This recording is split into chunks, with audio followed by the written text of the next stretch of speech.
Hello everyone, मैं आप सभी का आपके अपने चैनल में स्वागत करती हूं। आई होप कि आप सभी लोग अच्छे होंगे। आज की वीडियो में हम लोग पढ़ने वाले हैं सल्तनत कालीन इतिहास के बारे में 1206 से 1526 ईस्वी के काल को।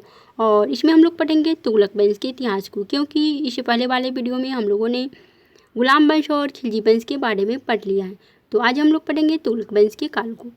तो तुगलक वंश का शासनकाल था 1320 से 1412 ईस्वी तक, और इसका प्रथम सुल्तान था गयासुद्दीन तुगलक।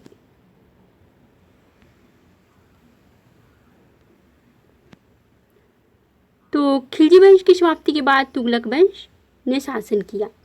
तो खिलजी वंश का अंतिम शासक कौन था? तो खुसरो खां था। तो तुगलक वंश का शासनकाल था 1320 से 1412 ईस्वी, और गयासुद्दीन तुगलक इसका प्रथम शासक था और तुगलक वंश का संस्थापक भी था। तो इसने शासन किया था 1320 से 1325 ईस्वी तक, यानी 5 वर्ष तक। 5 सितंबर 1320 ईस्वी को खुसरो खां को हराकर गाजी मलिक अथवा तुगलक गाजी ने गयासुद्दीन तुगलक के नाम से 8 सितंबर 1320 ईस्वी को दिल्ली के सिंहासन पर अपना अधिकार जमा लिया था। तो 5 सितंबर 1320 ईस्वी को खुसरो खां, जो कि खिलजी वंश का अंतिम शासक था, को हराकर गाजी मलिक यानी गयासुद्दीन तुगलक ने 8 सितंबर 1320 ईस्वी को दिल्ली के सिंहासन पर अपना अधिकार जमा लिया। गयासुद्दीन तुगलक को तुगलक वंश का संस्थापक होने का श्रेय प्राप्त है। उसने मंगोलों की आक्रमणों को 29 बार विफल कर दिया था। तो गयासुद्दीन तुगलक तो जो था वह मंगोलों के आक्रमण को 29 बार विफल कर दिया। इस कारण उसे मलिक उल गाजी उपाधि दी गई। तो गयासुद्दीन को मंगोलों जब आक्रमण किया तो उसे हरा दिया, तो उस कारण उसे कौन सा उपाधि दिया गया? तो मलिक उल गाजी की उपाधि दी गई। अब हम लोग देखेंगे तुगलक वंश के शासकों को, कितने शासक हुए, कौन कौन हुए उसको। तुगलक वंश के शासक फर्स्ट था गयासुद्दीन तुगलक, जिसने तुगलक वंश की नींव डाली। इसका शासनकाल था 1320 से 1325 ईस्वी। उसके बाद आया मोहम्मद बिन तुगलक, इसका शासनकाल था 1325 से 1351 ईस्वी। उसके बाद आया फिरोज शाह तुगलक, इसका शासनकाल था 1351 से 1388 ईस्वी। उसके बाद आया गयासुद्दीन तुगलक द्वितीय, इसका शासनकाल था 1388 से 1389 ईस्वी। उसके बाद आया अबू बकर, इसका शासनकाल था 1389 से 1390 ईस्वी। उसके बाद आया नासिरुद्दीन मोहम्मद शाह, इसका शासनकाल था 1390 से 1394 ईस्वी। उसके बाद आया नासिरुद्दीन महमूद शाह, इसका शासनकाल था 1394 से 1412 ईस्वी। तो नासिरुद्दीन महमूद शाह तुगलक वंश का अंतिम शासक हुआ।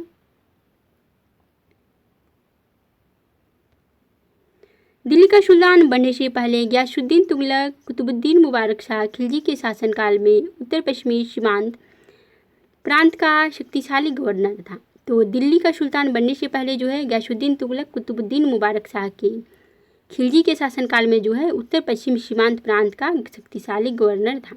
वह पहला सुल्तान था जिसने अपने नाम के साथ गाजी यानी काफिरों का वध करने वाला जोड़ा था। तो गयासुद्दीन तुगलक जो था पहला सुल्तान था जिसने अपने नाम के साथ गाजी यानी काफिरों का वध करने वाला जोड़ा था। उसने अपने राज्य में कुओं और नहरों का निर्माण करवाया था। अपने सल्तनत में नहरों का निर्माण करवाने वाला वह संभवतः देखा जाए तो प्रथम सुल्तान था। तो गयासुद्दीन तुगलक जो था नहरों का निर्माण करने वाला प्रथम सुल्तान था। उसने अलाउद्दीन के शासनकाल में अमीरों से ली गई भूमि को पुनः उन्हें लौटा दिया। तो उसने क्या किया? अलाउद्दीन के शासनकाल में अमीरों से ली गई जो भूमि थी उसे पुनः लौटा दिया गयासुद्दीन तुगलक ने। गयासुद्दीन ने लगान के रूप में उपज का 1/10 या फिर देखे तो 1/12 हिस्सा वसूलने का आदेश जारी किया था। निजामुद्दीन औलिया से गयासुद्दीन की बनती नहीं थी। तो निजामुद्दीन औलिया थे, सूफी संत थे, उनसे उसकी बनती नहीं थी। इसलिए निजामुद्दीन ने उसे एक बार कहा था, हुनूज दिल्ली दूर अस्त, यानी दिल्ली अभी दूर है, अर्थात दिल्ली अभी दूर है। अब हम लोग देखेंगे गयासुद्दीन की महत्वपूर्ण विजय। वारंगल व तेलंगाना की विजय 1321 से 23 ईस्वी और उड़ीसा की विजय 1324 ईस्वी में किया था, 1324 ईस्वी। उसके बाद बंगाल विजय 1324, तिरहुत विजय 1324 और मंगोल विजय भी 1324 ईस्वी में किया था। गयासुद्दीन तुगलक ने दिल्ली के पास स्थित पहाड़ियों पर रोमन शैली में एक नवीन नगर तुगलकाबाद को बसाया था। तो गयासुद्दीन तुगलक जो था दिल्ली के पास स्थित पहाड़ियों पर रोमन शैली में एक नवीन नगर तुगलकाबाद को बसाया था। उसमें एक दुर्ग का भी छप्पनकोट नाम से निर्माण करवाया था, और तुगलकाबाद में ही उसने एक दुर्ग का निर्माण करवाया था जिसका नाम था छप्पनकोट। उसने अलाउद्दीन की कठोर नीति के विरुद्ध उदारता की नीति को अपनाया था, और उसने जो है अलाउद्दीन की कठोर नीति के विरुद्ध गयासुद्दीन तुगलक उदारता की नीति अपनाया था, जिसे बर्नी ने मध्यपंथी नीति अथवा रश्म मियान कहा। तो बर्नी जियाउद्दीन बर्नी जो थे लेखक थे, वो क्या कहते थे, मध्यपंथी नीति अथवा रश्म मियान कहा। गयासुद्दीन की सेना में तुर्क, गीज, मंगोल, दोआब के राजपूत, मेवाती, रूमी, ताजी के खुरासानी सैनिक शामिल थे। तो गयासुद्दीन की सेना में जो है तुर्क, गीज, मंगोल, दोआब के राजपूत, मेवाती, रूमी, ताजिक एवं खुरासानी सैनिक शामिल थे। गयासुद्दीन तुगलक की मृत्यु जो है 1325 ईस्वी में बंगाल के अभियान से लौटते समय उसके पुत्र जुना खां के निर्देश पर अहमद याज द्वारा निर्मित लकड़ी के महल के गिरने से उसी में दबकर हो गई। तो गयासुद्दीन तुगलक की मृत्यु जो है 1325 ईस्वी में बंगाल अभियान से लौटते वक्त हो गई थी। और उसका साजिशकर्ता कौन था? उसका पुत्र जुना खां। मोहम्मद बिन तुगलक का ही नाम था जुना खां। तो उसका पुत्र ने ही उसके विरोध में षड्यंत्र रचा और लकड़ी का महल बनवा दिया स्वागत के लिए, और उसी में दबकर उसकी मृत्यु हो गई। अब हम लोग पढ़ेंगे मोहम्मद बिन तुगलक के काल को। और अहमद अयाज ने उस महल का निर्माण किया था। अब हम लोग पढ़ेंगे मोहम्मद बिन तुगलक के शासनकाल को। देखें तो मोहम्मद बिन तुगलक का शासनकाल था 1325 से 1351 ईस्वी तक। गयासुद्दीन की मृत्यु के बाद उसका उत्तराधिकारी जुना खां मोहम्मद बिन तुगलक के नाम से दिल्ली की गद्दी पर बैठा। उसका पुत्र ही था गयासुद्दीन तुगलक का मोहम्मद बिन तुगलक जो था। मोहम्मद बिन तुगलक का मूल नाम जो था उल्गू खां था। मोहम्मद बिन तुगलक सल्तनत की सर्वाधिक विवादास्पद कार्य योजना हम लोग देखेंगे। मोहम्मद बिन तुगलक कुछ ऐसा कार्य किया जो कि काफ़ी विवादास्पद रहा, उसको हम लोग देखते हैं। फर्स्ट में देखेंगे तो दोआब क्षेत्र में कर वृद्धि 1326 से 1327 ईस्वी।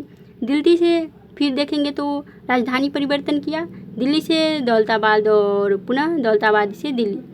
फर्स्ट उसका विवादास्पद कार्य था दोआब क्षेत्र में कर वृद्धि। उसने दोआब में कर वृद्धि कर दिया और वहाँ पे अकाल पड़ गया, तो जनता में त्राहिमाम की स्थिति हो गई। उसके बाद राजधानी परिवर्तन किया, पहले दिल्ली में था, उसके बाद वह दौलताबाद ले गया, दिल्ली से दौलताबाद। उसके बाद फिर पुनः क्या किया, दौलताबाद से दिल्ली लाया, उसमें भी जनता काफ़ी परेशान हो गई, इसलिए ये भी कार्य उसका विवादास्पद रहा। वो अच्छे के लिए करता था परंतु वह काम अच्छा नहीं हो पाता था, सफल वह किसी भी कार्य में नहीं हो पाया। उसके बाद सांकेतिक मुद्रा का प्रचलन करवाया हुआ 1329 से 30 ईस्वी के काल में, वो भी उसका कार्य जो था सफल नहीं हुआ, वो भी विवादास्पद रहा, क्योंकि जो भी आम जनता थे वो लोग अपने घर में ही टकसाल खोल लिए थे। क्योंकि सांकेतिक मुद्रा का प्रचलन किया तो लोग क्या काम किए, बहुत सारे घूसखोरी हो गया और लोग जो है आम जनता अपने घर में ही टकसाल खोल के पैसा छापने लगे। उसके बाद खुरासान अभियान, उसके बाद कराची कुमायूं की पहाड़ियों का अभियान, ये भी असफल रहा। दोआब क्षेत्र में कर वृद्धि करना 1326 से 1327 ईस्वी। उसके बाद उसने एक और विवादास्पद कार्य किया, राजधानी का पुनः परिवर्तन 1326 से 27, दिल्ली से दौलताबाद और पुनः दौलताबाद से दिल्ली। फिर सांकेतिक मुद्रा का प्रचलन 1329 से 30, खुरासान अभियान और फिर कराची कुमायूं की पहाड़ियों का अभियान, ये सब जो था मोहम्मद बिन तुगलक के काल का विवादास्पद कार्य था। चलिए अब हम लोग आगे चलते हैं और पढ़ते हैं। मोहम्मद बिन तुगलक सल्तनत काल का सर्वाधिक विवादास्पद सुल्तान था। वह संभवतः मध्यकालीन समस्त सुल्तानों में सर्वथा योग्य व सर्वाधिक शिक्षित विद्वान भी था, परंतु वह कार्य में सफल नहीं हो पाता था। भारतीय इतिहास में उसे पागल, सनकी, रक्त पिपासु आदि नामों से भी जाना जाता है। उसे अपनी सनक भरी योजनाओं, क्रूर कृत्यों व दूसरों के दुख सुख के प्रति उपेक्षा भाव रखने के कारण ही स्वप्रशील, पागल व रक्त पिपासु कहा गया है। वह प्रथम सुल्तान था जिसने योग्यता के आधार पर लोगों के बीच पदों का आवंटन किया। तो वह प्रथम सुल्तान था जिसने योग्यता के आधार पर जो है लोगों के बीच पदों का आवंटन किया था। कृषि के विकास के लिए उसने अमीर कोही नामक एक नए विभाग की स्थापना की। तो मोहम्मद बिन तुगलक जो था कृषि के विकास के लिए अमीर कोही नामक एक नए विभाग की स्थापना की थी। जियाउद्दीन बर्नी रचित फतवाए जहांरारी से मोहम्मद बिन तुगलक कालीन इतिहास की जानकारी मिलती है।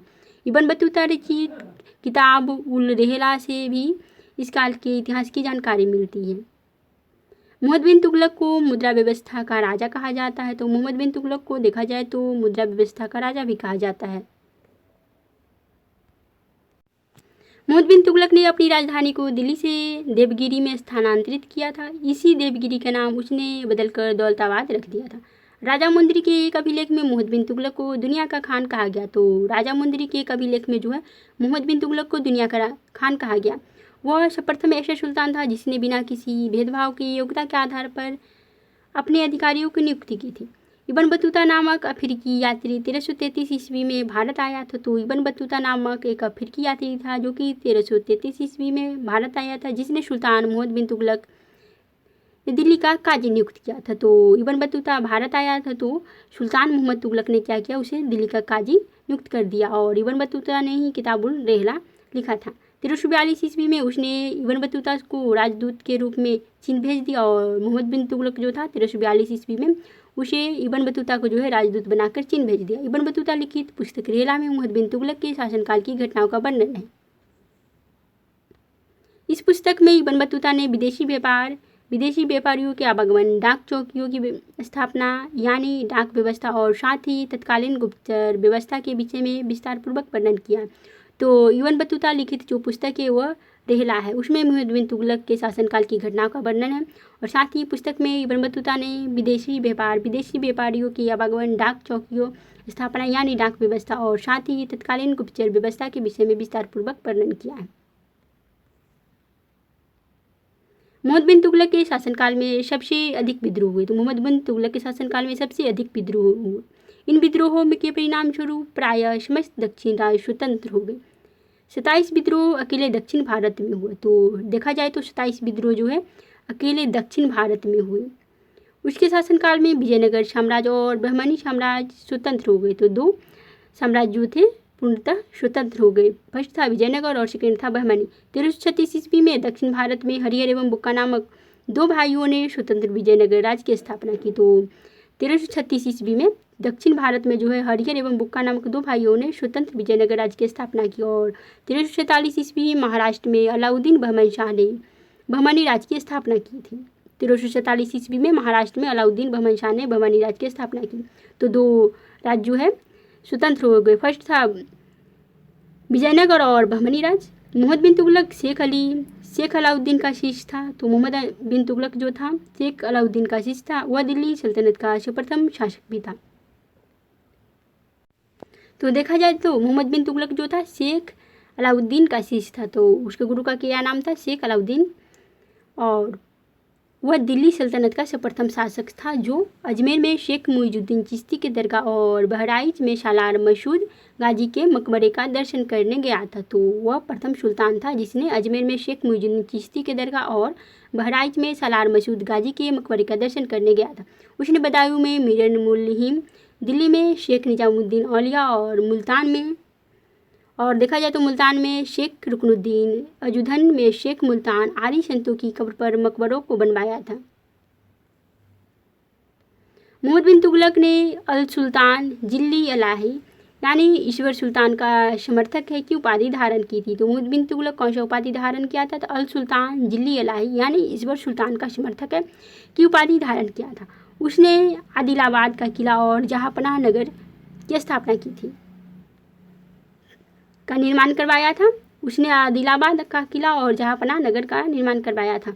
उसके शासनकाल में कान्हा नायक ने विद्रोह करके स्वतंत्र बारंगल राज्य को स्थापित किया और उसके शासनकाल में ही कान्हा नायक ने विद्रोह करके स्वतंत्र बारंगल राज्य की स्थापना की थी। और मोहम्मद बिन तुगलक विद्वान था। उसने ईशा ए महरू नामक पुस्तक की रचना की। तो मोहम्मद बिन तुगलक विद्वान था, वो काफ़ी पढ़ा लिखा था, परंतु उसका कोई भी कार्य सफल नहीं हो पाता था। उसने जो है ईशा ए महरू नामक पुस्तक की रचना भी की थी। उसके शासनकाल में चीनी सम्राट तोगन तिमुख ने उसे 1341 ईस्वी हिमाचल प्रदेश के बौद्ध मंदिरों के जीर्णोद्धार की अनुमति मांगी थी। तो उसके शासनकाल में यानी मोहम्मद बिन तुगलक के शासनकाल में चीनी सम्राट जो था तोगन तिमुख जो था 1341 ईस्वी हिमाचल प्रदेश के बौद्ध मंदिरों के जीर्णोद्धार की अनुमति मांगी थी। अपनी विवादास्पद नवीन योजना के तहत ही मोहम्मद बिन तुगलक ने द्वाब के उपजाऊ प्रदेश में लगभग 50% कर वसूली में वृद्धि कर दी थी। तो वहाँ पे भी विद्रोह हुआ क्योंकि वहाँ पे अकाल पड़ गया था। जिस समय वो कर वृद्धि किया उसी समय वहाँ पे अकाल पड़ गया, इसीलिए जनता वहाँ पे विद्रोह करने लगी। उसी साल अकाल पड़ गया और फिर भी जबरदस्ती कर वसूलने से विद्रोह भड़क जाने से उसकी यह नवीन योजना असफल हो गई। सुल्तान ने अपनी चौथी योजना के तहत खुरासान को जीतने के लिए 3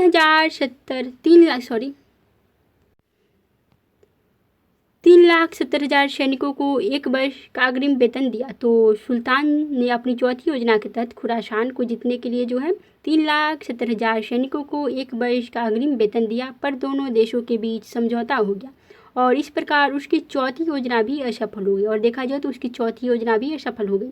मोहम्मद बिन तुगलक की महत्वाकांक्षी योजनाओं के असफल होते जाने की वजह से ही उसे असफलताओं का बादशाह कहा गया। तो मोहम्मद बिन तुगलक की महत्वाकांक्षी योजनाओं की असफल हो जाने की वजह से ही उसे जो है असफलताओं का बादशाह कहा गया। वह प्रथम सुल्तान था जिसने हिंदुओं के त्यौहार होली, दीपावली वगैरह में भाग लिया। तो वह प्रथम सुल्तान था जिसने हिंदुओं के त्यौहार जैसे होली, दीपावली में भाग लिया था। मोहम्मद बिन तुगलक की मृत्यु जो है 20 मार्च 1351 ईस्वी को तांग को समाप्त करने के लिए सिंध जाते समय ठड्डा के निकट गोडाल में हो गई थी। तो मोहम्मद बिन तुगलक की मृत्यु कैसे हुई? तो 20 मार्च 1351 ईस्वी को तांग को समाप्त करने के लिए सिंध जाते समय ठड्डा के निकट गोडाल में हो गए।